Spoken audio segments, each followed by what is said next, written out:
What's going on, everyone? I'm just a typical, average American here today to react and learn about American things that don't exist in Britain.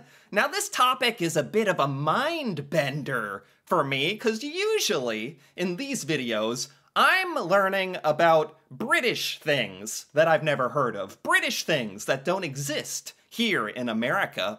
But today, the tables are turned. These are American things that I think are completely normal, but apparently they don't exist in Britain. What on earth could these things be? I feel like this is my chance to gloat. These are critical American things. America's got the coolest stuff. Well, that you just can't get in Britain. But honestly, I'm curious. I generally would think things that are really important or cool in one country you can get in another, but this American stuff that doesn't exist in Britain that I didn't even know about. So that sounds very interesting to me. Let's take a look. I'll tell you something. Oh, wait a minute. There we go. Number one, bumper stickers. Bumper stickers. Like on your car? Like a sticker on the back of your car, so that everyone driving behind you can know your opinion on stuff. Your political opinions and your favorite TV show and your favorite anime and your favorite food. And if you have a baby or a dog, there's a sticker for everything on the back of our cars. Bumper stickers. You can't tell me that's an American thing? That's just a sticker on your car. What? Being on an American road for the first time is quite an experience. Because not only is everybody driving in the wrong direction, not only are American cars the size of trucks and trucks the size of towns, but they're all covered in stickers, you know. It's like being on a... Hearing his description of the driving experience in America is funny. Maybe funny because it's so true, everyone. He did not mention what bad drivers Americans are, my goodness. And he's spot on with how many Americans drive massive trucks, even though, believe me, Americans don't put a thing in the back of those trucks. They don't have a practical purpose at all. Maybe once a year, when you have to help your friend move a refrigerator, we're finally like, it's good you have a truck, man. Because you're losing a lot of money on gas on that thing, and you never carry anything around. But he's spot on, and he's spot on about bumper stickers. I just can't believe putting stickers on the back of your car is an American thing. That is so random to me. But the more I think about it, the more it almost makes sense. Is that just an American thing to just feel like we gotta express our opinion on the back of our cars, even? NASCAR track. Except most of the time, these stickers are not corporate sponsors, but really funny or sometimes angry political statements. Yes, exactly. Bumper stickers are interesting. I'm still getting over the fact that I even have to try to think about explaining bumper stickers. I just figured they were everywhere that cars are. I don't know why I think that. That's just the American in me assuming everywhere does it like we do it, which obviously is not true. I'm learning. These stickers can be funny. I've seen funny ones. Like, I saw one recently with there was an older woman driving the car, and on the back is like a bumper sticker that's like, says, "I'm here to drive home and spoil my grandchildren," and there's something like that. And I was like, that's funny. Life, that's good.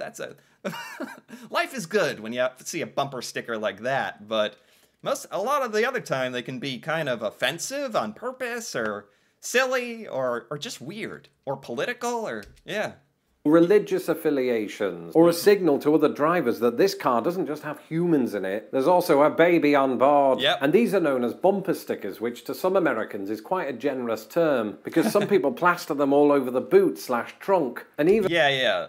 Oh my gosh. Americans are the ones putting stickers all over our cars. That's funny.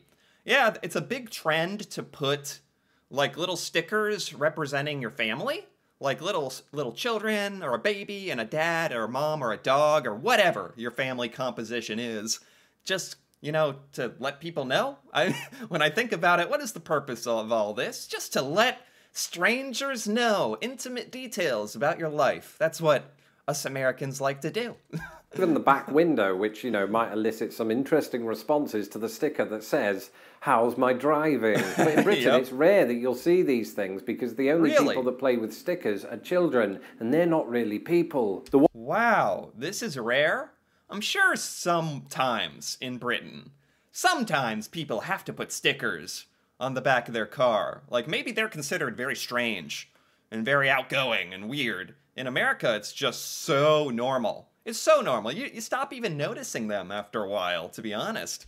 One exception to this is those stickers that you see on some British cars that says GB, which stands for gigabyte, but also Great Britain. And this was used by British drivers who drive on the continent. But you won't...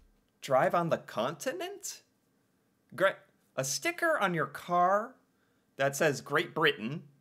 If you're driving around Great Britain, wouldn't it be implied you're from Great Britain? Or what is the point of this sticker? If you're driving around on the continent? I'm not sure what that means, honestly.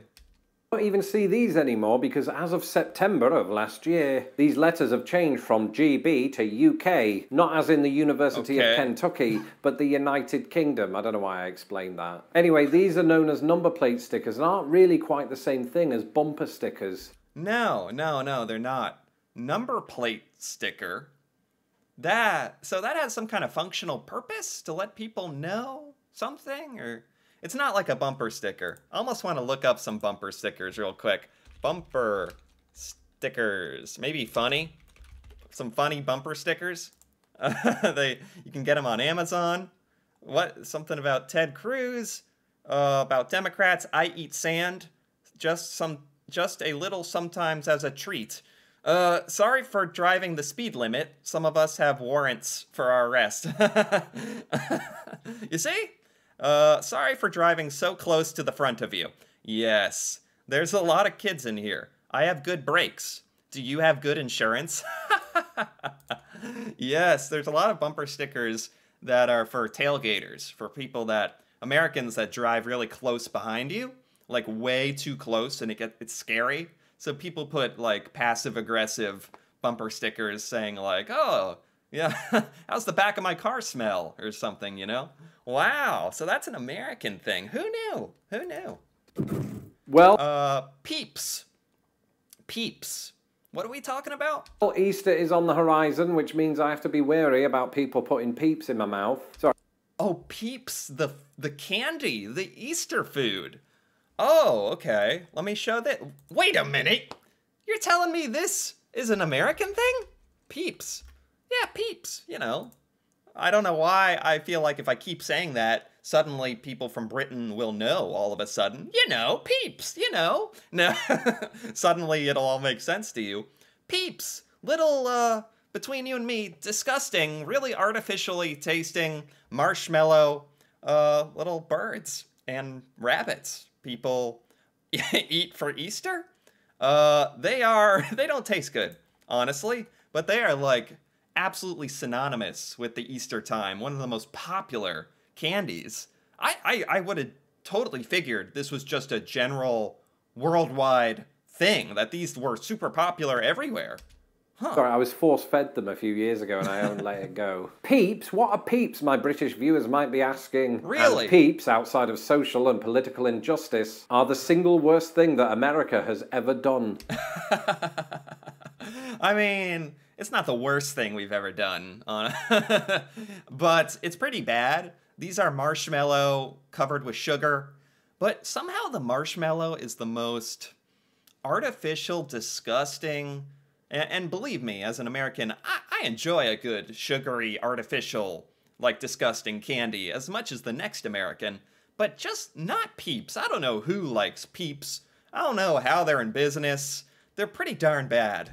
They are little candy that usually take the shape of creepy little birds that are essentially marshmallows covered in heaps of sugar, corn syrup, and food dyes. And that last one is appropriate because this food needs to die. Now, I'm not in the habit of ripping to pieces American food. Most of it I love, but these things are evil. And these are just... I don't know what he thinks about the taste. I think I think a lot of people think they're terrible, to be honest. The reason that I bring them up in more ways than one is that it's nearly Easter and these things find their way to your kitchen cupboards whether you want them to or not. Thankfully, we did not have these in Britain. Instead, we got Easter eggs, so when someone asks me what came first, the chicken or the egg, my answer is unequivocal. Wait, what? In Britain, there are no Peeps, but there is these chocolate eggs, which sound a lot better. That sounds a lot better. I haven't had like a Cadbury chocolate or Cadbury egg. We just have mostly Hershey's here. But a nice Cadbury Dairy Milk egg, that would be so nice on Easter. Especially just thinking about how that's the alternative to a disgusting marshmallowy Peep. I'm jealous. I'm jealous that Peeps don't exist in Britain. I'm jealous of that, and I'm jealous that instead there's chocolate eggs. What? When someone asks me what came first, the chicken or the egg, my answer is unequivocal. What is this? Drive-through pharmacies. What? Really? What? Now, I am, on the contrary to Peeps, I'm a big fan of drive-through pharmacies. Drive-through pharmacies are fantastic. This is the height of American convenience. If this doesn't exist in Britain, I feel bad. This is maybe it says something about Americans, I don't know, dependence on convenience and drugs and medicine. But yeah, you know, there's a pharmacy like CVS or something, or at your local grocery store, and instead of having to park and go inside, it's like a drive-through, it's like a McDonald's for drugs. You just, when I think about this, like, actually, it's kind of funny when I say it out loud, but it's really convenient. You just drive up to a window in the pharmacy, tell them your birthday and your name and what you're there for, and you get your medicine right there in the window and drive off home to go take it, to go enjoy. Is this just indicative of America somehow? That we have drive-thrus for our pharmacies? I never even thought about this in that way before. But I have to say, I like them. I think they're convenient. In recent years, Britain might have adopted the propensity for adding a drive-thru at a fast food restaurant. But so far, the idea of a drive-thru pharmacy, which you need after devouring 400 Peeps, is something of an alien concept back home. Really? Whereas in America, drive-thru pharmacies are everywhere. Yes, they're normal. They're expected. Like the vast majority of people are like, I'm going to go to the drive-thru, I'm going to go to the pharmacy, and it means they're going to the drive-thru. We're not parking. We're not getting out of our car, walking 40 feet to the door. You kidding me? No. That's not literally true. But at last count, there are more than 6,000 of them nationwide. Yeah. And how do they work? Well, you drive up to the side of the building, give your name and prescription details, and then the prescription just falls down a pipe, right? It's like reverse. Well, I mean, that's a little fancy. Usually it doesn't fall down a pipe. Those exist somewhere. We also have drive-through banks, where money falls through a pipe or a check or whatever, and you can send your stuff through it.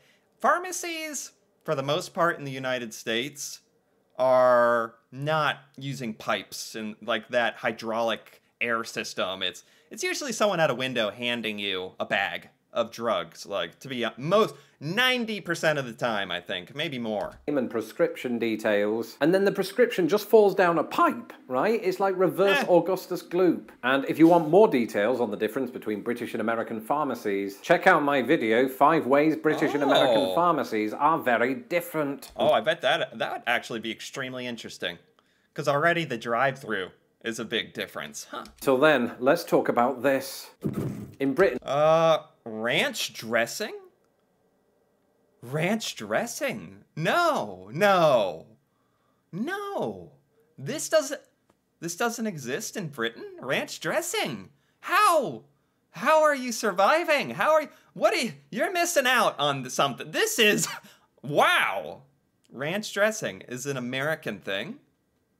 I mean, and it's not just an American thing, it is an insanely popular American dip dressing. It's everywhere. Americans drink this stuff from the bottle and dip your wings in it as well, and lots of other stuff. And this is so popular in America, I'm shocked that it doesn't have some kind of presence in Britain. Like, What? No ranch? Then what do you have? Is there an alternative? Or I don't know if I can live in a world where the world isn't eating ranch. And we absolutely love our sauces and dressings, to the extent that we put mayonnaise in everything, including our tea. I was 18 going through an experimental phase. What are you going to do? And for salads, to the extent that we eat them, we use a condiment called salad cream. Salad cream. Salad cream? What is salad cream? It looks kind of like the same color, sort of like mayo colored. Sort of like, it's not ranch. Man, if Brits haven't had ranch, you've got to have ranch. It is magical. And to my surprise, salad cream is quite hard to find in the United States, where everyone's talking about ranch. Yeah. Now, you've got to be careful. Yeah, people put ranch on their salads so that their salad can go from being maybe healthy from one moment to totally disgusting and unhealthy the next, but it doesn't matter because it tastes great. Careful with this, because in the US, just about everything you can think of can be defined as ranch. Ranch is an area of land, a style of housing, and a type of salad dressing made from... When people say ranch, they usually mean this amazing concoction. Not even sure what's in it. I don't really care. It's just good. Buttermilk, salt, garlic, onion, mustard, herbs, spices, and a sauce based on mayonnaise. Ranch is extremely popular. In fact, a 2017 study by the appropriately named Association for Dressings and Sauces found that 40% of Americans considered ranch to be their favorite dressing. Oh yeah, I'm surprised it's not more, actually. Everyone loves ranch. I can't... With how popular it is, I'm just surprised that it's not more popular worldwide. That's funny. Ranch is an American thing. Well, I'm proud. I'm proud of that. You know, there's only so many things I'm truly proud of as an American. Now I know ranch is right up there. Let me know in the comments below if you're one of them. And I can tell you right now that I am not, because I'm not American. Wow. All right. Well, oh my, this list is fascinating. Truly, like, I didn't know this topic was going to be so interesting. From my point of view here, learning about stuff that I thought was everywhere, that I thought everyone was enjoying, the ranch and the drive-through pharmacies, but it's not the case. And it's really cool to learn about. We're only about halfway done with this video, so I don't want to rush this. I'm going to take my time. This is great stuff. I think I'm going to stop here for now and continue the second half of this video in part 2.